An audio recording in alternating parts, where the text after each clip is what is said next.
28일 금요일 당신의 클래스를 높여드리는 아침 상암동 클래스. 안녕하세요, 이가영입니다. 안녕하세요, 김하은입니다. 상클 본방사수 인증샷 이벤트 어제 당첨자 2분 지금 이렇게 자막으로 나가고 있습니다. 네. 두 분께 영화 관람권 2장씩 보내드리겠습니다. 네, 밤사이에 윤석열 대통령이 미 의회 상하원 합동 연설을 했습니다. 이 소식 포함해서 오늘 전해드릴 소식 많은데요. 먼저 간추려드리겠습니다.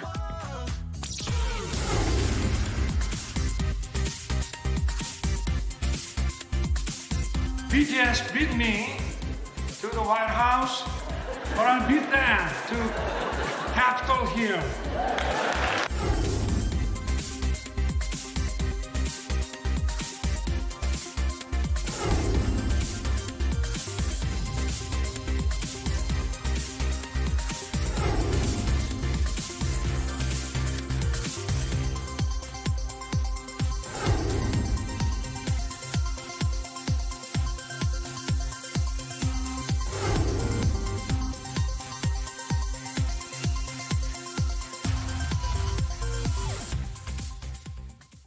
간추린 소식 저희 멘트나 이런 거 없이 화면이랑 자막만 봐도 깔끔하네요. 좀 허전하긴 그런가요? 합니다. 네. 그리고 아까 라면 사진 이런 거 아침에 좀 자제해 주십시오. 배고픕니다. 네. 자, 오늘이 벌써 4월의 마지막 평일입니다. 자, 오늘 아침도 상클과 함께 시작하신 분들 감사드리고요. 5월 1일 그러니까 다음 주 월요일이 근로자의 날이에요. 네네네. 그날 쉬는 분들은 토, 일, 월 연휴 앞두고 계신 셈이네요. 오, 긴 연휴인데 주말 또 연휴에 어디를 좀 가면 좋을지 고민되실 텐데 일단 오늘과 주말까지 날씨부터 어떨지 알아보겠습니다. 오늘은 스튜디오에 없는데 제가 한번 불러보겠습니다. 자, 김민지 기상캐스터. 자, 오늘같이 따뜻한 날씨에 나들이 가기 좋은 곳에 나가 있다고요? 네, 저는 꽃들의 향연이 펼쳐진 고양 국제 꽃박람회에 나와 있습니다. 생활 속의 꽃을 주제로 4년 만에 다시 열린 꽃박람회답게 100만 송이의 꽃들이 16개 정원에 배치돼 있습니다. 개묘년을 맞아 예쁜 꽃목걸이를 든 초대형 토끼도 있는데요. 높이가 10m에 달합니다. 이곳이 바로 고양 레이가든이고요. 이 밖에도 친환경적 상상력으로 공간을 창출한 미래정원과 총 15개 품종의 99,000구의 튤립으로 사랑과 낭만을 컬러로 연출한 튤립정원 등 다양한 테마의 정원이 마련돼 있습니다. 조형물 중심의 공간 조성보다는 주제와 연계한 스토리텔링으로 창의적 문화 공간을 풀어내 더 볼거리가 많습니다. 회전 목마와 미니 열차, 꽃배 자전거 등 직접 체험할 수 있는 시설은 물론 자연학습과 놀이를 함께 할 수 있는 어린이 정원도 있어 온 가족이 함께 꽃박람회를 즐기실 수 있습니다. 고양 국제 꽃박람회는 어제부터 시작됐는데요. 5월 8일 어버이날까지 진행됩니다. 알록달록 예쁜 꽃들로 눈이 즐겁고 향기로운 꽃향기가 가득한 고양 국제 꽃박람회에서 가족과 친구, 연인과 함께 즐거운 시간 보내시는 건 어떨까요? 오늘 고양시의 날씨도 꽃나들이 하기 참 좋습니다. 맑은 하늘 아래 전국 대부분 지역의 낮 기온이 20도 이상까지 올라서 완연한 봄 날씨가 예상되는데요. 현재 6도 보이고 있는 고양의 한낮 기온 22도, 서울은 21도까지 올라 따뜻하겠습니다. 오늘은 어제보다 따뜻하지만 어제 밤사이 기온이 떨어지지 않도록 이불 역할을 해줄 구름이 없어서 서울의 최저기온 9도로 일교차는 12도로 크겠고요. 그 밖의 지역도 낮과 밤의 기온차가 15도 안팎으로 크겠습니다. 오늘 아침까지 서해상과 남부 내륙을 중심으로는 짙은 안개가 끼겠고요. 오늘 밤 제주와 전남 해안을 시작으로 내일은 전국에 비가 오겠습니다. 이번 비가 지나고 휴일에는 다시 봄 기온이 짙어지겠고요. 5월이 되는 다음 주는 낮 기온이 더 오를 전망입니다. 지금까지 날씨 정보 전해드렸고요. 이어서 교통 상황 알아보겠습니다. 한국도로공사 나와주세요. 네, 출근길이라 고속도로 타고 서울 시내로 몰려드는 자들이 많습니다. 여의도 주변길, 국회대로와 만나는 경인선은 신월 부근에서, 그리고 서부간선도로와 만나는 서해안선은 금천 부근에서 역시 어렵고요. 한강 주변 도로 중에서는 오늘도 강변북로 구리 방향 이동이 특히 답답한데 방화대교에서 한강대교까지 48분 정도 소요됩니다. 같은 시각 올림픽대로 상황은 화면으로 볼까요? 반포대교 일대 김포 방향으로 정체인데 반대 하남 쪽으로 이동하다가 이곳에서 경부선으로 빠지는 분도 많으시죠. 1번 경부선 부산 방향 한남에서 서초까지가 꽉 막혀 있고 반대에 경부선 이용해 서울 진입하는 길은 달래내고개부터 한남 나들목까지 꽤나 어렵습니다. 군포나 용인 지역의 출근길 먼저 50번 영동선인데 반월 부근에서 양방향으로 어렵고요. 이후로 강릉 쪽으로는 용인에서 양지터널까지도 정체입니다. 안전띠 모든 좌석에서 착용해 주시고요. 고속도로 교통방송이었습니다. 미국 국빈 방문 나흘째인 오늘 윤석열 대통령이 미 의회에서 상하원 합동 연설을 했습니다. 자유의 동맹, 행동하는 동맹이란 제목의 영어 연설에서 윤 대통령은 프리덤, 자유란 단어를 모두 46번이나 사용했습니다. 미국과 함께 자유의 나침반 역할을 하겠다며 북한의 도발과 경제협력 분야 등에서도 한미동맹의 필요성을 강조했는데요. 40여 분간의 연설 중 미 의원들은 57번의 박수, 특히 기립박수만 23번을 보내며 화답했습니다. 첫 소식 워싱턴에서 강희연 기자가 보도합니다. 윤석열 대통령이 미 의회에 입장하며 인사를 나눕니다. 의원들은 기립박수로 윤 대통령을 맞이했습니다. 이번 의회 연설은 우리나라 대통령으로서 7번째로 모두 영어로 진행됐습니다. 윤 대통령은 먼저 70주년 한미동맹의 역사를 강조했습니다. But today, our alliance is stronger than ever, more prosperous together. 그러면서 특히 북한을 높은 수위로 비판했습니다. 북한의 도발이 한반도와 세계 평화에 심각한 위협이 되고 있다며 한미가 공조해야 한다고 했습니다. To deter its reckless behavior, the alliance must stand united with determination. There is a point beyond which they must not advance. We must make his words clear to North Korea. 북한 위협에 대응하기 위해선 한미뿐 아니라 한미일 3자 안보 협력의 필요성도 강조했습니다. 또 윤 대통령은 이른바 가짜뉴스에 대해서도 경고했습니다. False propaganda and disinformation corrupt intellectualism. They threaten democracy and the rule of law. 연설 중엔 기립박수가 여러 번 나왔습니다. 의회 연설 후 윤 대통령은 카멜라 해리슨 미국 부통령 내외와 토니 블링컨 국무부 장관이 주최하는 오찬에 참석했습니다. 이후 미국 국방부를 방문해 우리나라 대통령으로선 처음으로 국가군사지휘센터도 찾았습니다. 윤 대통령은 워싱턴에서의 일정을 마무리하고 오늘 보스턴으로 이동합니다. 하버드대 연설과 한미 클러스터 라운드 테이블 등 여러 경제 일정을 소화할 계획입니다. 워싱턴에서 JTBC 강연입니다. 높은 금리와 인플레이션이 미국 경제의 발목을 잡기 시작했습니다. 미국 상무부는 올해 1분기 경제 성장률이 연율 1.1%를 기록했다고 밝혔습니다. 시장 전망치의 절반 수준에 그친 건 물론 지난해 4분기 성장률인 2.6%보다 크게 낮아진 겁니다. 오랜 기간 이어진 고금리 정책으로 민간 투자가 급격히 얼어붙은 게 성장률 둔화의 주요 원인으로 꼽혔는데요. 강력한 긴축 정책에 따른 경기 침체가 시작됐다는 분석이 나오면서 다음 주 있을 미국의 기준금리 발표에도 영향을 줄지 주목됩니다. 어제 국회 본회의에서는 여야와 이익단체 간 의견이 첨예하게 대립했던 여러 법안들이 야당의 주도로 통과됐습니다. 먼저 간호사들의 투건이던 간호법 제정안과 이른바 의사면허 박탈법으로 불리는 의료법 개정안부터 볼 텐데요. 국민의힘은 추가 협의가 필요하다는 주장이 받아들여지지 않자 집단 퇴장에 표결에 참여하지 않았고 법안이 통과되자 대한의사협회 등은 연대 총파업을 결의했습니다. 최연소 기자입니다. 간호사의 처우를 개선하고 업무 범위를 명확히 하는 내용을 담은 간호법 제정안이 국회 본회의를 통과했습니다. 투표 인원 181명 중 찬성 179표, 기권 2표로 가결됐습니다. 국민의힘은 접점을 찾지 못하자 항의의 뜻으로 집단 퇴장했습니다. 국민의힘은 윤석열 대통령에게 거부권 행사를 건의하겠다는 입장이지만 시행 여부는 불투명합니다. 의료법 개정안도 더불어민주당 주도로 잇따라 통과됐습니다. 기존 의료관계법뿐만 아니라 모든 범죄에 대해 금고 이상의 형을 받으면 의사면허를 취소하도록 한 이른바 의사면허 박탈법입니다. 의료 현장 혼란 가중 간호법안 절대 반대! 절대 반대! 절대 반대! 절대 반대! 간호법 제정안과 의료법 개정안이 가결되자 대한의사협회 등이 포함된 보건복지의료연대는 기자회견을 열고 단식 투쟁에 나섰습니다. 간호사가 단독으로 의료행위를 할 여지가 법에 담겼다며 반대하는 겁니다. 의료연대는 다음 주부터 부분 파업을 시작하고 총 파업 시기를 확정해 발표하기로 했습니다. 보건복지부는 의료계 총파업에 대비해 긴급 상황 점검반을 구성하고 대책 마련에 나서기로 했습니다. JTBC 최연수입니다. 대장동 50억 클럽과 김건희 여사 특검법을 신속 처리 안건으로 지정하는 패스트트랙도 국회를 통과했습니다. 이 두 특검법은 오는 12월 중순쯤 본회의 표결에 붙여질 예정인데요. 국민의힘은 거대 야당의 입법 폭거라며 강하게 반발하고 있습니다. 이주찬 기자입니다.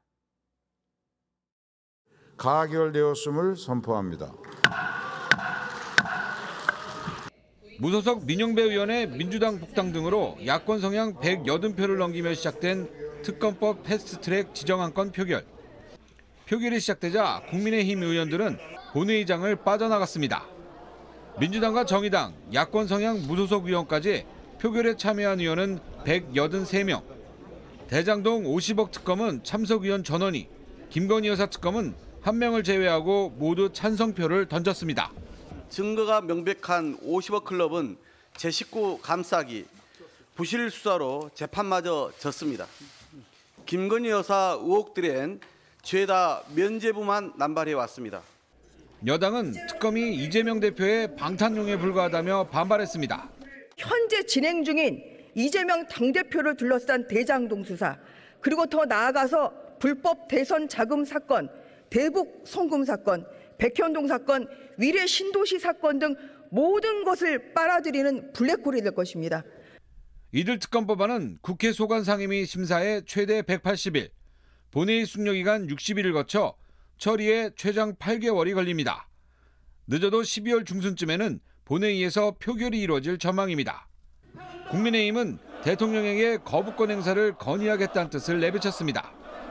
한편 공영방송 지배구조에서 여권의 영향력을 축소하는 등의 내용을 담은 방송법 개정안도 야당 주도로 본회의에 부의됐습니다.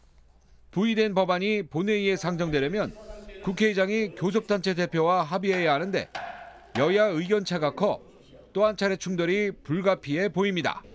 JTBC 이주찬입니다. 한국정치커뮤니케이션학회가 K콘텐츠의 국가전략산업 육성 방안을 주제로 세미나를 개최했습니다.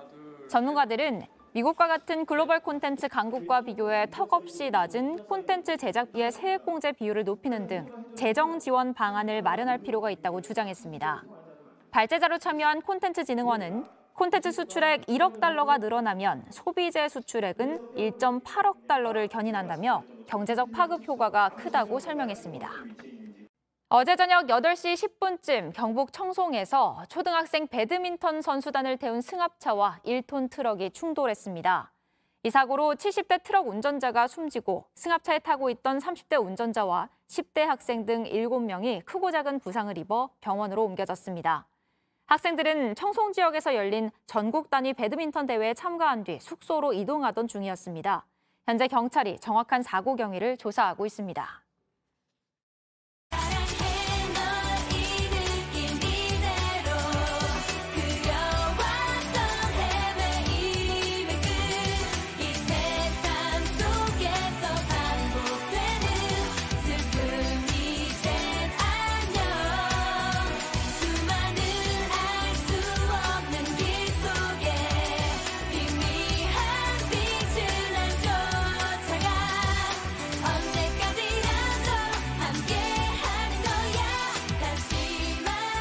네, 이 방송 TV뿐만 아니라 유튜브 JTBC 뉴스 채널이나 네이버 뉴스 페이지에서도 실시간으로 함께 보실 수 있습니다. 자, 오늘 금요일 도시락 이슈 이도성 기자 나왔습니다. 안녕하세요. 네, 금요일입니다. 모두가 행복한 금요일. 이도성은 원샷 받아서 행복한 금요일 이도성입니다.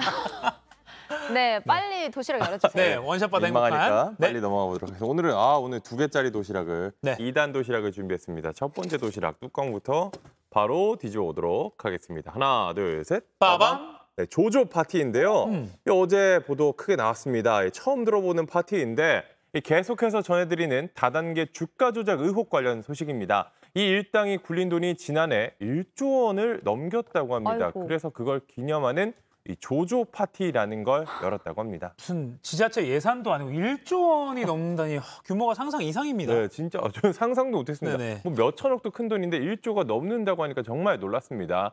지금까지 알려진 주가 조작 사건 중에서 가장 규모가 크고 또 피해도 클 걸로 예상이 됩니다.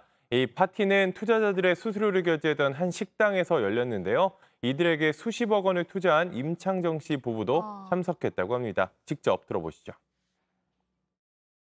케이크도 이제 1조 조조 파티라고 해서 사람들끼리 모여가지고 여러 가지 재밌는 행사도 하고 으쌰으쌰도 하고 해가지고 막 그때 임창정도 오고 임창정 부인도 오고. 네, 내부자의 인터뷰가 그런 내용을 담고 있는데요. 이 수사당국은 어제 이 식당을 비롯해 주가 조작 일당이 활동한 사무실 등을 압수수색했습니다. 네, 이게 이렇게 큰 돈을 모을 수 있었던 게 임창정 씨처럼 이름 알려진 분들, 또 정재계 인사들 이런 사람들도 다 있었기 때문이다. 이렇게 또 보도가 나오고 있더라고요. 네, 그런 게 아무래도 한몫을 했겠죠. 네. 예, 그렇게도 볼 수 있겠습니다. 임창정 같은 연예인뿐 아니라 이름을 말하면 알만한 기업들의 오너들도 투자를 했다고 합니다. 그중 하나가 전국의 고급 리조트와 골프장을 거느린 아난티그룹의 이중명 회장인데요. 이 내부자 통화에서 큰 손으로 여러 차례 언급이 됐습니다. 한번 들어보시죠. 네. 저희는 막 투자를 하신다고 해서 무조건 받지를 않아요. 이중명 회장님께서 워낙 저희 회사에 좀 큰 분이거든요. 회장님께서 소개를 하신다고 하셔서 저희가 당연히 기꺼이 미팅을 하는 거고요. 네, 그리고 한때 중견기업 오너였던 노모 씨 등도 포함이 됐는데요. 이번 폭락으로 수백억 원에 이른 고액 자산가 등 100여 명이 주가 조작 일당을 상대로 법적 대응을 준비하는 중이라고 합니다. 안 그래도 주가 조작 대상이 된 일부 종목은 나흘 연속 하한가였더라고요. 피해가 좀 클 것 같아요. 네, 피해가 클 걸로 우려가 됩니다. 이 일당이 시세를 조종한 걸로 지목된 주식들은 지난 사흘 동안 주가가 절반 이상 빠졌습니다. 미처 돈을 빼지 못했다면 원금은커녕 빚더미를 안게 될 수도 있는 그런 상황인데요. 금융당국은 주가 폭락을 앞두고 어떤 일이 벌어졌는지 집중적으로 살펴볼 예정이라고 합니다. 심각한 소식이 계속 나오고 있는데 앞으로도 추가되는 이야기 계속 전해주시죠. 네. 자, 다음 도시락 또 꺼내주시죠. 네, 두 번째 도시락 아래 것도 바로 뒤집어 보겠습니다. 네. 뒤집어겠네요. 하나, 둘, 셋. 빠밤. 결국 들통. 이 들통이 나버렸습니다. 음주운전을 한 혐의를 받는 가수 겸 배우 이루. 많이들 아시죠? 네. 그 이루에 관한 소식입니다. 음주운전을 하고는 운전자를 바꿔치기 하다 들통이 나버렸습니다. 그러니까 자기가 음주운전을 하고 다른 사람이 했다고 거짓말을 한 거죠? 네, 맞습니다. 딱 들어보시면 알 텐데요. 함께 차에 탔던 프로골퍼인 여성이 운전대를 잡았다고 둘이 입을 맞췄습니다. 지난해 9월 서울 한남동에서 술을 마시고 운전했다가 수사를 받았는데요. 경찰 조사에서 동승자가 운전했다면서 이 음주운전 혐의를 부인했습니다. 동승자 여성도 본인이 운전을 했다고 주장했습니다. 서로 이게 말을 맞춘 건데요. 그러면 어떻게 들키게 된 거예요? 이게 아예 숨길 수 없는 증거가 있었어요. CCTV 영상에 운전석에 타는 장면, 이루가 운전석에 타는 장면이 딱 찍혔습니다. 그럼 딱 맞겠죠. 영상은 알고 있다. 네, 영상은 알고 있는 거죠. 하지만 운전자 바꿔치기, 이 동승한 여성이 제안하고 이루가 동조한 것으로 파악이 됐습니다. 그래서 이루는 범인 도피 방조 혐의만 인정이 됐고요. 당시 혈중 알코올 농도가 형사처벌 수준 미만으로 조사돼서 음주운전 혐의는 적용되지 않았습니다. 그렇군요. 근데 최근에도 음주운전한 적 있지 않나요? 네. 사고 당시 영상도 네, 공개됐던 것 맞아요. 같은데. 저희도 지난해 12월이었죠. 그때 저희도 이제 소개를 해드린 것 네네. 같은데 이 또 다른 사건입니다. 지난해 12월이 맞는데요. 지금 나오는 저 장면입니다. 이루의 차량이 강변북로를 달리다가 가드레일을 들이받고 지금 나오죠. 아이고, 저런 네네네. 식으로 크게 사고가 났습니다.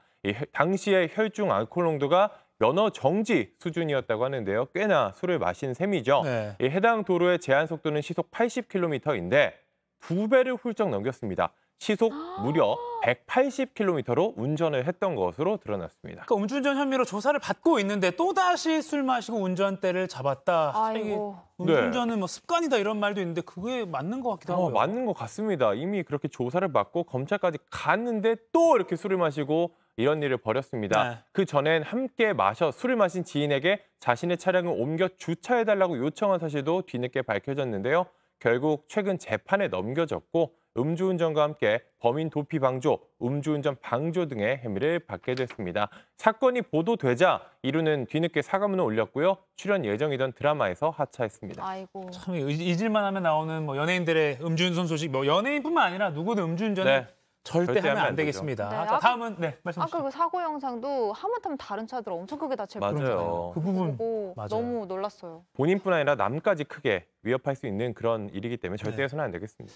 맞습니다. 자, 잘 들었고요. 다음은 월드 클래스로 바로 넘어가 볼까요? 네, 이번엔 제가 화제가 된 지구촌 소식 전해드리겠습니다. 네. 원래 대중교통 이용할 때 서로 지켜야 할 예절이라는 게 있잖아요. 그렇죠. 그렇죠. 근데 이걸 잠시 잊은 사람들 때문에 아주 큰 소동이 있었습니다.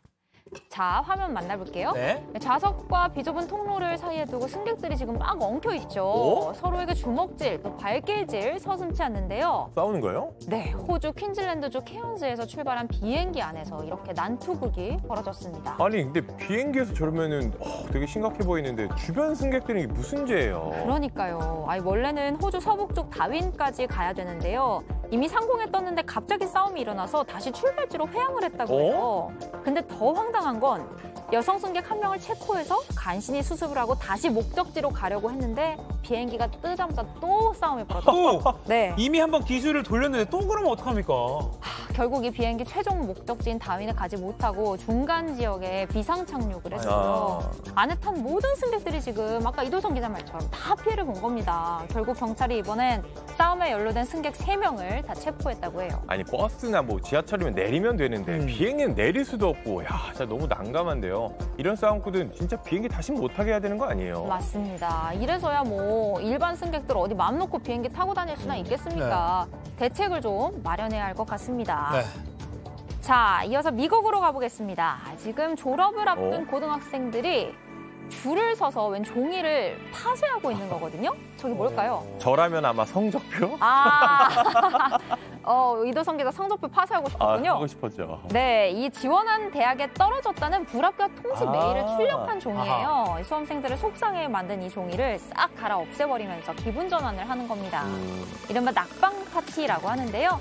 서로 격려의 메시지를 담은 메모도 주고받고요. 함께 맛있는 거 먹으면서 실패를 이겨내는 자리라고 합니다. 그러니까 보통 입시 실패를 하면 좀 좌절하고 가라앉을 수밖에 없는데 사실 이렇게 잘 털고 일어나면 되는 거거든요. 네, 그렇죠. 실패도 인생의 일부고 또 심각하게 받아들일 필요가 없다. 이런 정서가 10대들한테 퍼지면서 이런 유행이 나타났다는 분석이 나오고 있는데요.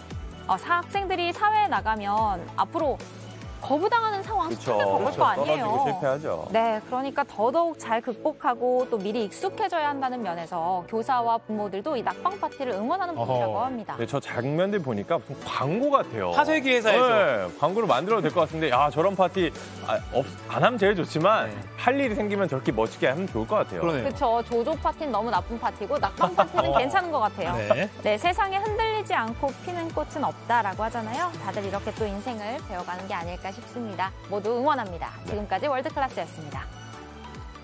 자, 이어서 매주 금요일 따끈따끈한 경제기 소식과 소비자 정보를 알려드리는 코너 비즈니스 클래스 경제산업부 정원석 기자 나와 있습니다. 자, 오늘은 첫 번째 소식 뭔가요? 네, 제가 오늘 과자를 하나 들고 나왔는데 너무나 익숙하죠? 젓가락 모양의 그 유명한 과자. 초코 묻어있는 거? 예. 혹시 어느 회사 제품인지 아시나요? 아니, 롯데잖아요. 롯데제과? 네. 자, 지금은 맞고 그땐 틀리다. 그 롯데제과 홍상수 감독 영화 제목을 차용하자면 그땐 맞고 지금은 틀리다네요. 바뀌었어요? 예. 벌써? 무려 설립 56년 만에 회사 이름이 바뀌었죠. 이번 달부터는 롯데 웰푸드입니다. 아니, 그러니까 큰 차이가 없어 보이는데 왜 바꾼 건가요? 예, 합병이랑 떼놓을 수 없는데요. 롯데제과가 지난해 롯데푸드를 흡수 합병하면서 이 제과란 단어에 식품군을 전부 포함시키기가 어려웠기 때문입니다. 회사 이름에 제과라는 이름이 달려있으면 뭐 소시지 같은 가공식품 이런 거 팔 때는 좀 겸연쩍으니까 제과는 아니니까. 음식을 넣은 거군요, 아예. 그렇죠. 이처럼 최근 사명을 바꾼 회사들이 심심치 않게 나왔는데요. 현대중공업은 HD 현대가 됐습니다. 보통 HD면 화질 얘기할 때 HD 화면. HD면은 뭐 현대 줄임 무슨 줄임말이에요, HD가? 저도 이 HD가 뭐의 약자일까 상당히 궁금했는데 현대 이니셜을 한 글자씩 차용한 것은 맞습니다. 맞구나. 그런데 뜻하는 바가 있습니다. 바로 휴먼 다이나믹스와 휴먼 드림즈를 의미한다는데요. 인간의 역동적인 에너지로 인류의 꿈을 실현한다라는 의미라고 합니다. 아무래도 현대중공업이라는 이름에서 갖는 좀 딱딱하고 오래된 이미지를 개선하려고 한 것 같습니다. 그리고 쌍용자동차는 오랜 진통 끝에 KG그룹에 인수됐죠. 사명도 KG 모빌리티로 바꿨습니다. 오늘부터는 거래 정지가 풀리면서 약 2년 4개월 만에 코스피 시장에도 복귀한다고 하는데 곧 장이 열리면 주식을 새 이름으로 거래할 수 있겠네요. 네, 이름을 바꾼 기업들 흥미로웠습니다. 다음 소식은 뭘까요? 자, 먼저 영상을 볼까요? 한 가정집인데 네. 아직도 걷지도 못하는 애기들이 하나, 둘, 셋, 넷 무려 4명입니다. 귀여워. 국내 최초의 자연분만 내쌍둥이인데요. 그런데 이 정장 입은 분이 보이죠? 누굴까요? 연배는 할아버지 같은데 할아버지가 왔다고 치면 너무 예의를 차리고 너무 오셨는데? 풀정장으로 오셨는데요? 네, 포스코의 최정우 회장입니다. 포스코 소속 직원이 지난해 내쌍둥이를 낳으면서 이번에 격려차 집을 직접 방문했다고 합니다. 아이들에게 용돈도 줬고요. 용돈도 줬다. 애기들 누워있는 게 너무 귀여운데 뭐 용돈 5만 원짜리 줬다고 막 얘기 들었어요. 돈 들고 있다. 차도 제공을 했나 보군요. 예, 육아용품들도 선물로 전달했다고 하는데 큰 혜택은 또 있었습니다. 네. 출산 당시 9인승 승합차를 회사에서 선물로 줬다고 하고요. 출산 장려금이 무려 2천만 원, 그리고 내쌍둥이가 첫돌이 될 때까지 가사 돌봄 도우미 비용도 지원한다고 합니다. 진짜 너무 좋다. 와, 지원이 장난 아닌데요. 예. 그러니까 포스코 같은 회사엔 그 회사의 대표 사업 중 하나로 저출산 해결을 내세우고 있는데 사내 어린이집뿐만이 아니라 협력사 직원들도 등원할 수 있는 상생형 어린이집도 있다고 합니다. 또 육아휴직도 되지만 원할 경우에는 경력 단절이 없도록 육아기 재택근무 제도도 시행하고 있다고 하네요. 네, 요즘 기업들이 뭐 직원들 소속 사람들 뭐 육아, 출산 이런 거 지원 많이 하고 있는 것 같아요. 네, 대표적인 게 육아휴직 기간 연장이죠. 삼성전자나 현대차, LG전자 등 많은 대기업 계열사들이 법정 육아휴직 1년에 추가로 1년을 더 제공하고 있고요. 육아휴직 때 자녀의 나이 제한도 초등학교 2학년이 법정 기한인데 점차 확대하고 있다고 합니다. 그렇군요. 저출산 해결에 조금이라도 도움이 됐으면 좋겠습니다. 자, 마지막 소식은 뭔가요? 네, 이번에 마약 관련 소식입니다. 요즘 마약 적발 소식 뉴스에서 끊이질 않고 있죠. 너무 많아요. 특히 국내에 유통되는 마약은 대부분 해외에서 밀수되는 거라 공항과 항만에서 감시망이 더 강해져야겠죠. 그래서 현재 우리나라 관세청이 내놓은 마약 탐지 최신 기술들을 좀 모아봤습니다. 자, 먼저 이 봉지에 든 흰 가루 무슨 마약일까요? 보통 영화 같은 데 보면 막 찍어서 먹어보고 그러잖아요. 그렇죠. 그런데 그런 장면 볼 때마다 저러다 중독되면 어떻게 하나 생각하곤 했는데요. 그렇죠. 요즘엔 스캐너만 대보면 된다고 합니다. 자, 대봤더니 아까 그 흰 가루 설탕이라고 떴죠. 자, 이건 플라스틱 용기에 든 손 소독제인데요. 그렇죠. 용기 표면에 대어 보니까 플라스틱이라고 하는 게 아니라 바로 에탄올이라고 뜹니다. 우와, 비닐 안에 있는 것도 다 인식하고 플라스틱 용기 안에 든 것도 다 인식하네요. 네, 이걸 레이저 라만 분광기라고 하는데요. 레이저를 쏴서 물체에 닿을 때 생기는 산란되는 빛으로 어떤 물질인지 파악하는 원리입니다. 14,000종의 물질을 구분해낼 수 있다고 하고요. 마약류도 800개를 파악할 수 있다고 합니다. 근데 저거는 일단 의심되는 물건을 이제 일단은 앞에 놔야 할 수 있는 거잖아요. 근데 운반 단계에서 적발을 하려면 어떻게 되는 거예요? 맞습니다. 이번엔 그 운반책 역할을 하는 사람을 골라내는 장치가 있습니다. 자, 지금 보면은 눈을 깜빡거리고 눈동자를 막 돌리니까 그래프에 파동이 요동을 치죠. 네네네. 예, 또 막 심장 박동도 카메라로 잡아낼 수 있습니다. 사람이 긴장할 때 나오는 특징을 감지하는 건데요. 미세한 떨림이나 작은 움직임도 화면으로 포착하는 겁니다. 이런 감시 카메라가 달려 있으면 검사 대상을 선정해서 자동으로 통보한다고 합니다. 그리고 이번엔 마약 탐지 내시경 로봇입니다. 보통 컨테이너에는 물건을 빡빡하게 싣기 때문에 검사를 위해선 컨테이너 안에 있는 물건을 다 빼내서 사람이 수동으로 검사해야 했다고 하는데요. 이제 내시경 로봇을 집어넣어서 마약을 탐지하고 의심 물건이 있는 경우엔 구멍을 뚫어서 샘플을 채취하고 가져올 수도 있다고 하네요. 이런 기술들이 더 많이 적용돼서 마약 범죄를 줄이는데 큰 역할을 해주길 기대합니다. 지금까지 금요일마다 찾아오는 비즈니스 클래스였습니다.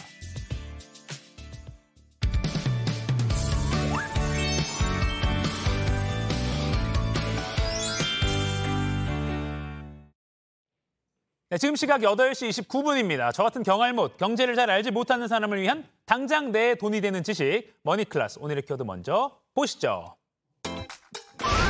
5월은 종소세의 달, 절세 전략은 근로소득자의 연말정산 소득공제는 지난 2월 지인지 끝났지만 자영업자, 프리랜서들에겐 납세 2차전이 남아 있습니다.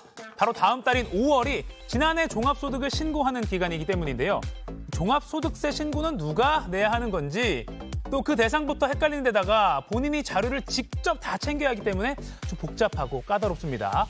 오늘 머니클래스에서는 종합소득세 신고 대상부터 내 돈 아끼는 절세 전략까지 시원하게 알려드리겠습니다.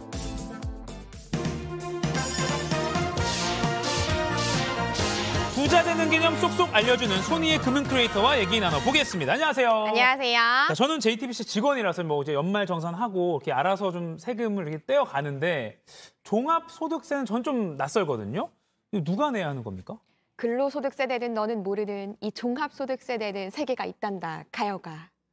이거 드라마 더 글로리 대사 하지 말자니까요. 네.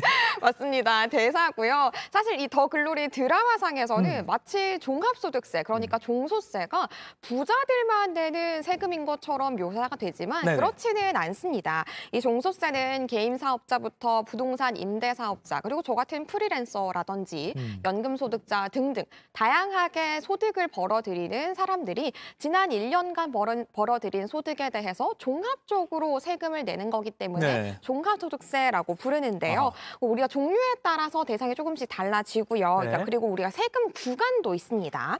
이 사업소득이랑 임대소득 같은 경우에는 금액이랑 상관없이 무조건적으로 종합소득세를 신고를 하셔야 되고요. 네. 금융소득은 연 2천만 원 초과했을 때, 사적 연금소득은 연 1,200만 원을 초과했을 때 신고를 해주셔야 됩니다. 그리고 직장인들도 만약에 뭐 부업, 요즘 엔잡러라는 말 많이 하잖아요. 네. 그러니까 자기 회사 말고 부업을 할 때도 신고를 해야 된다고요. 네, 맞습니다. 엔잡러가 또 부쩍 많이 늘어났잖아요. 네네네. 그래서 오로지 근로소득만 있는 우리 가혁 기자님처럼 직장인이시라면 네네. 우리 연말정산만으로도 신고 납부의 절차가 종료가 되지만 네. 뭐 예를 들어 유튜브나 블로그 등으로 부업을 하신다든지 네. 뭐 혹은 기타의 다양한 소득들이 있다면 종합소득세 신고를 반드시 해주셔야 됩니다. 네. 그런데 이때 이게 사업소득이냐 기타 소득이냐의 여부가 조금 헷갈릴 수 있습니다. 네네. 이 여부를 우리가 결정짓는 기준은 소득의 지속성 여부를 따져보시면 사업소득이냐 기타 소득이냐를 쉽게 결정을 지어볼 수가 있는데요.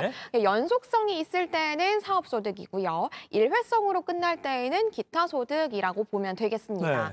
누군가에게 정보를 전하는 강의, 강연 같은 경우에도 강연은 일회성으로 끝나기 때문에 기타 소득이고요. 강의는 일정 커리큘럼에 따라서 지속성을 띠면서 이뤄지는 거기 때문에 사업소득이라고 볼 수 있어요. 네. 그리고 처음에는 부업으로 시작했다고 하더라도 반복적으로 그리고 지속적으로 소득이 발생하는 경우가 됐다면 네. 이건 역시 사업소득이라고 볼 수 있겠습니다. 그리고 종합소득세는 제때 내지 않으면 세금 폭탄을 맞을 수가 있습니다. 네. 예를 들어서 착오를 해서 조금 늦게 냈다라고 하더라도 우리가 내야 되는 세금에서 20%의 가산세를 물어야 되고요. 그리고 만약에 허위로 서류를 조작한다라는 등 우리가 허위로 세금을 신고하는 내역들이 나중에 적발되게 된다면 네. 40%의 가산세를 물게 된다라는 점 꼭 염두를 해두셔야겠습니다. 그러니까 좀 돈 아끼려고 막 신고 안 하고 안 내려다가 폭탄 맞을 수 있다. 그렇죠. 주의해야 된다. 그리고 아까 말씀하신 대로 뭐 일회성으로 잠깐 가서 강연하는 거는 이제 뭐 기타 소득이겠지만 뭐 정기적으로 하는 거는 사업소득이다. 요거 좀 잘 알아둬야 되겠네요. 네, 맞습니다. 자, 그리고 예전에 연말정산 그 관련해서 말씀해 주실 때 이제 뭐 소득공제, 세액공제 요런 이제 절세 노하우를 알려주셨는데 이 종합소득세도 절세 노하우가 따로 있나요? 네, 있긴 합니다. 이 종합소득세 신고 대상자들 같은 경우에는 우리가 근로자들처럼 소득공제, 세액공제 받을 수 있는 항목들이 극히 적기는 합니다만 네. 방법은 있습니다. 우리가 연말정산을 신고할 때 혜택을 받는 것처럼 연금저축과 IRP 그리고 ISA를 통해서 동일하게 혜택을 받을 수 있고요. 네. 가장 다른 점 한 가지를 짚어드린다면 자영업자 자영업자분들은 노란 우산 공제 상품을 통해서 소득공제를 500만 원까지 소득공제 혜택을 받으실 수 있습니다. 그러니까 자영업자분들이라면 노란 우산 공제 상품 함께 챙겨주시면 좋을 것 같고요. 네. 이와 함께 필요 경비를 잘 챙겨주시는 게 굉장히 중요합니다. 이 필요 경비라는 거는 우리가 소득을 얻기 위해서 필수적으로 사용했던 내역들이 있을 거잖아요. 뭐 예를 들어 원재료라든지 물품을 사는 데에 사용됐던 비용들이라고 볼 수 있겠습니다. 그러면 이런 것들을 사기 위해서 세금 계산서를 발행을 한다든지 혹은 현금 영수증을 등록했을 수 있잖아요. 네, 이런 것들을 챙기는 것들이 전부 다 필요 경비를 챙긴다, 필요 경비를 청구한다라고 표현할 수 있는 거죠. 그러니까 뭐 식당에서 식자재 같은 거 살 때도 잘 챙겨야 된다는 말씀이시군요. 네, 맞습니다. 그러니까 특히나 이 종합소득세는 우리가 수입을 얻어들인 것에서 필요 경비를 제한 것을 바탕으로 과세 표준을 정하는 거기 때문에 필요 경비를 많이 챙기면 챙길수록 세금은 적어진다라고 생각하시면 되겠습니다. 네, 알겠습니다. 그럼 지금 알려주신 게 어떻게 보면 이제 세금 산정 액수 자체를 줄이는 거라면 뭐 거기서 이제 줄일 만큼 줄였다면 그다음에 세금을 낼 때 내는 수단을 통해서도 이렇게 할인받는 방법이 있다고요? 네, 맞습니다. 이 각 카드사들은 사업자 전용 카드에서 카드로 세금을 냈을 때 혜택을 준다든지 혹은 이제 좀 있으면 5월이 되니까 이것처럼 세금을 많이 내는 월에는 카드로 세금 납부하시면 혜택을 드릴게요라고 이벤트들을 많이 진행을 합니다. 세금 납부 이벤트들이 상당히 많은데요. 뭐 예를 들어서 세금을 내는 것에 대해서 일부 카드 포인트를 적립을 해준다거나 캐시백을 적립해주고 혹은 기프티콘 같은 이런 쿠폰들을 지급해주는 방법들이 있습니다. 하지만 이런 혜택을 받기 전에 반드시 우리가 염두를 해두어야 되는 것들이 있는데요. 바로 수수료입니다. 수수료. 네, 이 국세를 카드로 납부할 때는요, 법에 따라서 이 카드 수수료를 납세자가 부담을 해야 되는데요. 신용카드는 0.8%고요, 체크카드는 0.5%입니다. 그러면 이걸 딱 봤을 때 뭐야? 그러면 내가 뭐 굳이 수수료까지 내가면서 이걸 카드로 세금을 내야 되나라는 생각이 들 수 있지만 계산기를 좀 잘 두드려 봤을 때 수수료를 내는 것 이상으로 만약에 혜택을 받는다? 그러면 당연히 카드로 혜택을 받는 게 낫겠죠. 뭐 예를 들어서 제가 한 카드를 예시로 한번 가져와 봤습니다. IBK 기업은행의 비즈니스 카드를 볼 수 있을 텐데요. 이때 국세 그리고 4대 보험을 카드로 세금 납부를 했을 때 1%의 포인트를 적립해 주겠다라고 돼 있습니다. 이 카드는 신용카드거든요. 그러니까 수수료가 0.8%겠죠. 그럼 우리는 이 수수료를 내고 나서도 0.2%의 포인트를 더 적립을 할 수 있는 거니까 그러네요. 아주 약간이긴 하지만 혜택이 있다라고 볼 수 있고요. 이제 5월 되면 이 카드뿐만 아니라 굉장히 많은 이벤트들이 쏟아질 겁니다. 경품의 규모가 꽤 큰 경우들도 있으니까요. 잘 염두에 하고 보시면 좋을 것 같습니다. 그렇군요. 잘 카드사에서 주는 혜택과 세금을 떼는 것과 잘 비교를 해봐야 된다. 이게 핵심이군요. 맞습니다. 자, 마지막으로 연말정산 저 같은 경우도 회사에서 이제 뭐 인사팀 같은 데 자료를 주니까 비교적 편하게 이제 세금 신고를 할 수 있는데 이 종합소득세 신고는 개인이 다 자료를 챙겨야 되니까 좀 어렵다 이런 분들 많아요. 좀 쉽게 할 수 있는 방법 없나요? 일단 혼자서도 가능은 합니다. 홈택스 홈페이지 들어가셔서 신고 납부 탭에 들어가셔서 혼자 자료를 챙기고 다 제출하시면 되는데요. 그런데 말씀해 주신 것처럼 생각보다 굉장히 어렵습니다. 항목들도 너무 많이 세분화돼 있어서 헷갈리는 부분들이 많은데요. 이럴 때에는 우리가 국세청에서 홈택스에서 운영하고 있는 콜센터가 있어요. 126번 126번입니다. 이 번호를 통해서 세금 담당자, 세무 담당자들에게 상담을 받아볼 수 있고요. 그리고 또 모두 채움 서비스라는 것이 이제 시행한다라고 얼마 전부터 기사가 막 쏟아지고 있습니다. 국세청에서 운영하는 서비스니까요. 혹시 세무 처리에 좀 익숙하지 않다 하시는 분들은 모두 채움 서비스를 활용해 보시는 것도 좋을 것 같고요. 그리고 마지막으로 현실적으로 세무사에게 맡기는 방법도 있습니다. 물론 일정 수수료가 들기는 합니다만 개인이 처리하시는 것보다는 꼼꼼하게 챙길 수 있는 방법이기 때문에 난 세무 처리 도저히 혼자 못하겠다 하시는 분들은 맡기시는 것도 좋은 방법이 될 수 있을 것 같습니다. 돈은 들어도 좀 안심할 수 있는 방법이긴 하니까요. 맞습니다. 네, 오늘 종합소득세 프리랜서분들이나 자영업자분들 많은 도움이 됐을 것 같습니다. 지금까지 머니클래스 손희의 금융 크리에이터와 얘기 나눠봤습니다. 고맙습니다. 감사합니다.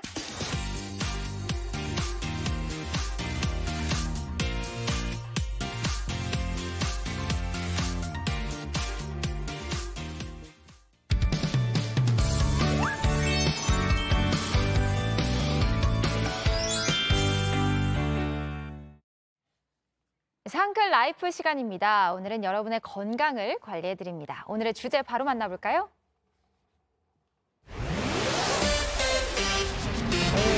밤만 되면 식욕 폭발. 나도 혹시 야식 증후군? 고된 하루 끝에 찾아오는 치맥, 찔립니다. 치맥, 라면, 야식의 유혹 정말 뿌리치기 힘듭니다. 하지만 습관적인 야식은 우리의 몸과 마음을 망가뜨린다고 하는데요. 오늘 가정의학과 전문의 민혜연 원장과 함께 자세하게 알아보겠습니다. 어서 오세요. 안녕하세요. 자고 일어나면 항상 후회하는데 아무튼 이 야식 증후군 정확히 뭔가요? 사실 증후군이라고 붙으니까 정식 진단명인 것 같지만 네. 정식 진단명은 아니고요.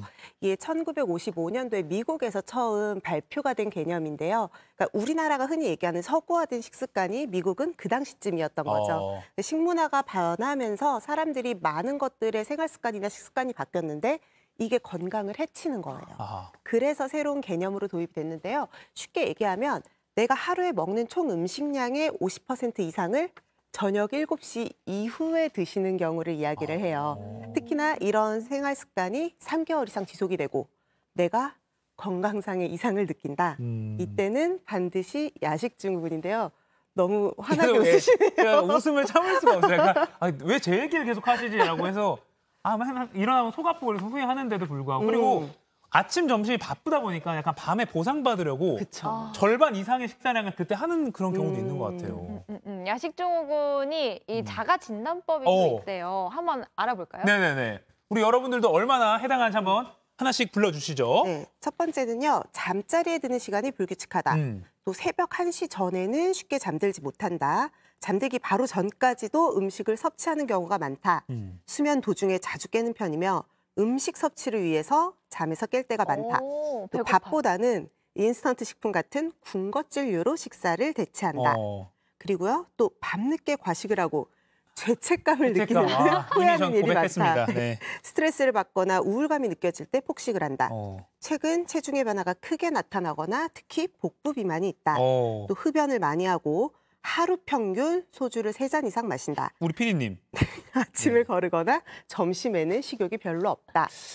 총 10가지인데요. 몇 개나 해당되세요? 저는 6개. 6개면 진짜요? 절반이 넘으면 안 돼요. 5개 이상 해당되면 이제 위험군이라고 보시면 됩니다. 위험군? 저는 3개예요. 3개. 아직은 조금 그래도 안심하셔도 되겠네요. 저는 특히 우울감이 느껴지는 폭식을 한다, 스트레스 받거나. 저도 그건 포함. 먹으면 좀 풀리는 게 있어가지고. 많이들 그러시죠. 네. 실제로 이게 음식을 먹게 되면요. 우리가 씹는 활동을 이제 저작 활동이라고 하는데 이것만으로도 긴장도 좀 풀리고 스트레스도 좀 풀려요. 왜 뭐 야구 선수분들이나 이런 운동 선수분들이 경기 중에 긴장 완화 때문에 껌을 씹으시잖아요.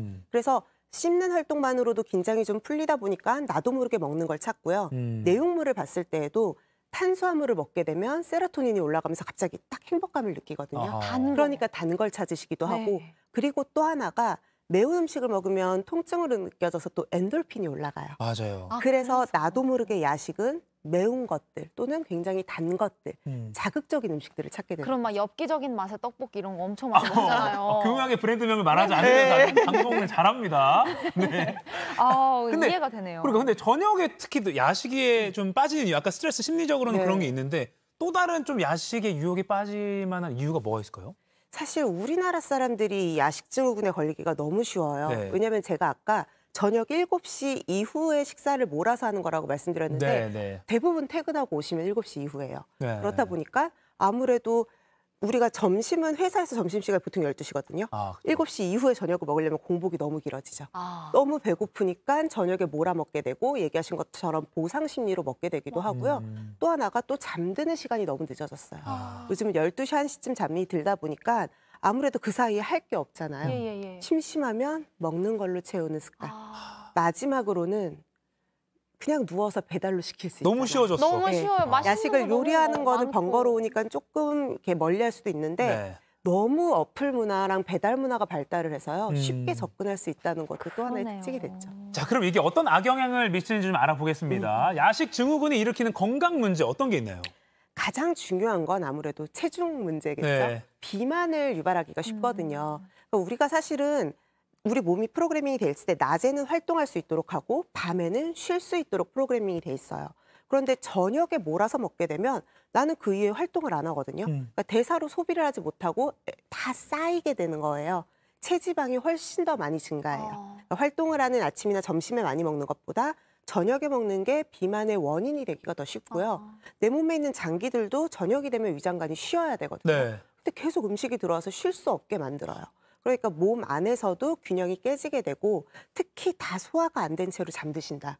그럴 때는 이제 역류성 식도염, 위염 있으시죠? 네, 있습니다. 그런 것들에 또 걸리면서 위장관 장애까지도 동반이 되는 거죠. 야식 먹고 자면 속 쓰려요. 맞아요. 그렇죠. 다음날 또 근데 먹어요. 아무튼 네네네. 근데 저는 아까 그 질문에 그게 있었잖아요. 밤늦게 과식하고 죄책감을 느끼는데 후회하는 일이 많다. 근데 아프거나 뭐 해도 후회는 안 해요. 아 그래요? 네.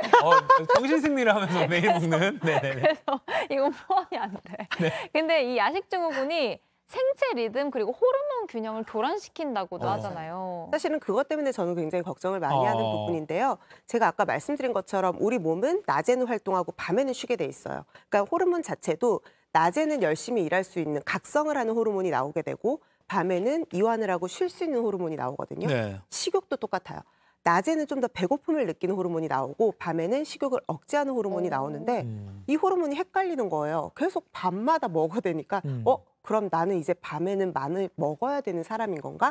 하고 호르몬의 체계 자체가 하루에 원래 이렇게 일중 변동이 있는데 이게 뒤로 밀린다고 생각하시면 돼요. 그래서 처음에는 스트레스 때문에 한두 번 먹던 게 나중에는 그 시간만 되면 내가 배가 고픈 거예요. 아이고. 그러면서 아예 호르몬이 바뀌게 되는데 호르몬이 정상에서 불균형하게 됐을 때는요. 문제가 평소보다 훨씬 더 많은 식탐을 부리게 되고 폭식을 유발을 하게 되고 또 이 호르몬은 수면을 관장하는 호르몬에도 영향을 미쳐서 수면 장애도 오고요. 혈당을 유지하는 호르몬에도 영향을 미치니까 당뇨 같은 대사성 증후군들도 올 수가 있고. 그 모든 패턴이 다 무너지는 그러니까요. 그렇죠. 그러니까 단순히 뭐 뱃살이 생기고 이런 문제를 떠나서 호르몬 자체가 이렇게 뭔가 신체 리듬이 깨지는 거군요. 맞아. 자, 근데 자려고 누우면 배고파서 이렇게 잠이 안 오는 경우가 있어요. 이거는 왜 그런 거예요? 내가 배고픔을 느낄 때는요. 네. 반드시 생각을 해보셔야 되는 게 이게 진짜 배고픔일까? 가짜 배고픔일까? 되게 재밌는 테스트가 있어요. 네. 여러분들이 밤에 배고픔이 느껴지신다면 브로콜리 테스트를 한번 해보세요. 브로콜리 테스트? 지금 내가 너무 배고픈데 내가 먹을 수 있는 게 브로콜리밖에 없어요. 드실 거예요? 안 드실 거예요? 저 엄마 꼭 어릴 때 먹으라고 했지만 안 먹습니다. 초장은 안 되나요? 같이 먹으면? 브로콜리밖에 없어요. 그럼 좀 안 될 것 같아요. 그러니까 내가 배가 고픈데 브로콜리 따위로 배를 채울 수가 없어는 가짜 배고픔이에요. 그건 가짜다. 그러네. 내가 정말 배고플 때는 몸에서 에너지원이 반드시 필요한 상황이기 때문에 뭐래도 먹게 되거든요. 그래서 여러분들이 정말 싫어하는 음식 하나를 생각해서 이걸로는 배 채울 수 없지라고 하면 가짜 배고픔이에요. 그럴 때 그냥 물을 한 잔 드시고 음악을 듣는다거나 정신을 다른 곳으로 집중을 다른 곳으로 하면 금방 사라집니다. 브로콜리 테스트 기억해야겠네요. 가짜 배고픔을 걸러내는 방법. 브로콜리밖에 없을 때 내가 진짜 배고파서 이걸 못 먹으면 죽을 것 같다. 그가 아니면 다 가짜 배고픔인 거잖아요. 그러니까요. 그럼 야식 증후군이 있는 분들이 아마 지금 보시는 분들 중에서도 아주 많을 것 같거든요. 나야 하실 거예요. 네네. 그럼 어떻게 벗어날 수 있을까요? 사실 정식 질환이 아니기 때문에 생활습관병인 거거든요. 생활습관만 규정을 해주셔도 대다수는 좋아지실 수가 있어요. 야식 증후군 있는 분들이 제일 많이 하는 실수가 밤에 먹었으니까 죄책감 때문에 아침을 거르세요. 그런데 아침 식사를 반드시 하셔야 합니다. 네. 왜냐하면 아침을 먹지 않으면 또 공복 기간이 너무 길어지게 되니까 이후에 폭식을 하게 되고요. 내 몸이 아침을 안 먹었으니까 점심을 아침으로 인식해요. 그러면 야식 먹을 시간에 저녁 먹을 시간이니까 배가 고프겠죠. 네. 규칙적인 식사가 굉장히 중요하고요. 또 하나가 호르몬 밸런스를 다시 맞추는 데 있어서는 규칙적인 운동이 중요해요. 그러니까 이게 모든 건 규칙적이어야 돼요. 그래서 적당한 유산소 운동을 규칙적으로 하면 수면이나 식욕을 관장하는 데 도움이 될 수 있고요. 마지막으로 수면. 생각보다 수면이 식욕에 영향을 많이 끼칩니다. 수면이 부족하거나 수면 장애가 있으신 분들은 그렐린이라고 하는 식욕을 더 이렇게 돋구는 호르몬의 수치가 높아져요. 그래서 7시간 정도 잘 주무시면 식욕이 오히려 줄어듭니다. 그렇군요.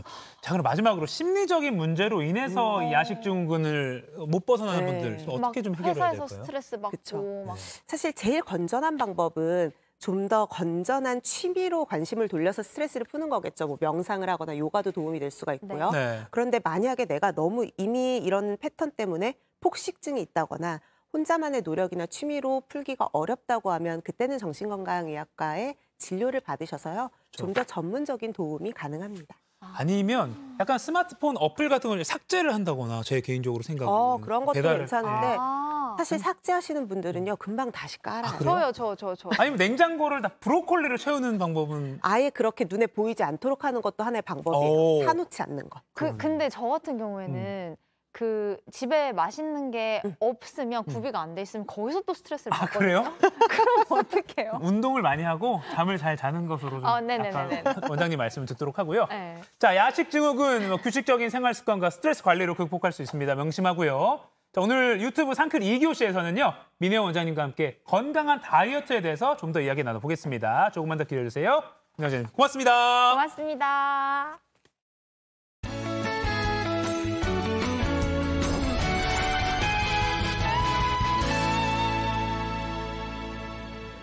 저는 지금 꽃들의 향연이 펼쳐진 고양국제꽃박람회에 나와 있습니다. 생활 속의 꽃을 주제로 한 꽃박람회가 4년 만에 열린 것만큼 100만 송이의 꽃들이 16개 정원에 배치돼 있습니다. 개묘년을 맞아 예쁜 꽃목걸이를 든 10m 높이의 초대형 토끼꽃 조형물이 있는 고양 레이가든이 가장 먼저 눈에 띄는데요. 친환경적 상상력으로 공간을 창출한 미래정원, 총 15개 품종의 99,000구의 튤립으로 사랑과 낭만을 컬러로 연출한 튤립정원 등 다양한 테마의 정원이 마련돼 있습니다. 조형물 중심의 공간 조성보다는 주제와 연계한 스토리텔링으로 창의적 문화 공간을 풀어내서 더 볼거리가 많습니다. 이렇게 직접 꽃박람회에 와보니까 볼거리도 훨씬 더 많고 또 꽃향기가 가득해서 기분이 절로 좋아지는데요. 고양국제꽃박람회 준비해주신 이동환 고양시장 만나보겠습니다. 안녕하세요. 예, 안녕하세요. 고양시장 이동환입니다.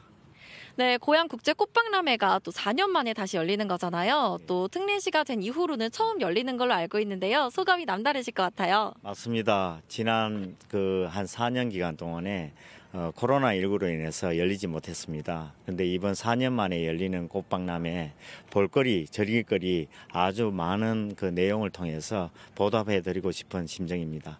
그리고 특히 지난 박람회보다는 더욱 새로운 모습으로 선보이기 위해서 아주 다채로운 꽃들과 정원으로 채웠습니다. 그리고 최대한 많은 분들이 함께하면서 봄의 향연을 같이 즐기시면 좋겠다는 생각입니다. 네, 그러면 제가 앞서서 박람회를 짧게 소개를 해드리긴 했는데 그럼 시장님께서 조금 특별히 소개를 해주실 만한 볼거리나 즐길거리가 있으실까요? 예, 아무래도 정원이 아주 다채롭게 준비되어 있기 때문에 공중정원이나 우리 물의정원이나 아니면 미래정원 이런 아주 색다른 22개의 정원이 꽃으로 채워졌습니다.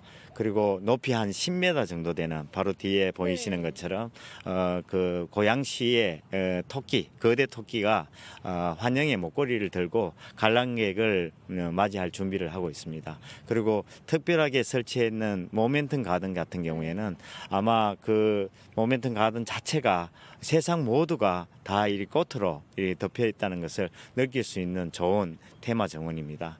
그래서 어린이들이 또 좋아할 수 있는 미니 기차라든가 그다음 회전목마 그런 것들 놀이기구도 있고 그리고 호숫가에 앉아서 시원한 바람을 맞으면서 피크닉도 즐길 수 있도록 자리도 준비하고 있습니다.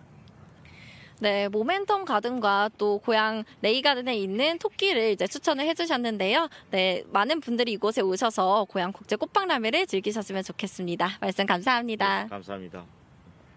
네, 오늘 고양시의 날씨도 꽃박람회를 즐길 수 있도록 햇볕이 쨍쨍하게 들어오고 있습니다. 맑은 하늘 아래 전국 대부분 지역의 낮 기온이 20도 이상까지 올라서 온화하겠는데요. 오늘은 낮에 따뜻한 남선풍까지 유입되면서 어제보다 더 따뜻하겠습니다. 현재 6도 보이고 있는 고양의 낮 기온은 22도, 서울은 21도까지 오르겠습니다. 다만 아침까지는 전국에 쌀쌀함이 감돌아서 일교차는 15도 안팎으로 크겠습니다. 오늘 아침까지 서해상과 남부 내륙에 짙은 안개가 끼겠고요. 전국이 맑다가 오후 들어 흐려지면서 오늘 밤 제주와 전남 해안을 시작으로 내일은 전국에 비가 오겠습니다. 이번 비가 지나고 나면 휴일에는 다시 봄 기운이 짙어지겠고요. 5월이 되는 다음 주는 낮 기온이 더 올라 봄 날씨를 만끽하며 꽃박람회를 즐기실 수 있겠습니다. 고양 국제 꽃박람회는 5월 8일 어버이날까지 진행된다고 합니다. 알록달록 예쁜 꽃들로 눈이 즐겁고 향기로운 꽃향기가 가득한 고양 국제 꽃박람회에서 가족, 친구, 연인들과 함께 즐거운 시간 보내시는 건 어떨까요? 지금까지 일산 호수공원에서 날씨 전해드렸습니다.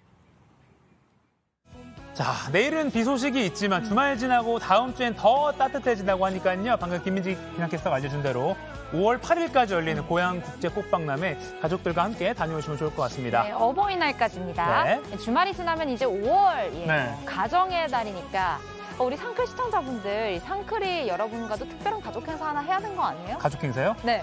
뭐 매일 상글 방송을 특별한 가족 행사라고 생각하고 열심히 준비하겠습니다. 자, 일단 유튜브로도 많이 소통하면 되잖아요. 그래서 오늘 곧바로 유튜브 JTBC 뉴스 채널에서 상클 2교시 이어집니다. 민혜영 원장과 건강한 다이어트 이야기 해보겠습니다. 네, 저희가 특별한 선물도 오늘 드릴 예정이니까요. 지금 바로 접속해 주시고요. 그럼 저희는 다음 주 월요일 근로자의 날 어김없이 아침 8시에 여러분과 함께 하겠습니다. 네. 여러분 오늘도 상클하세요.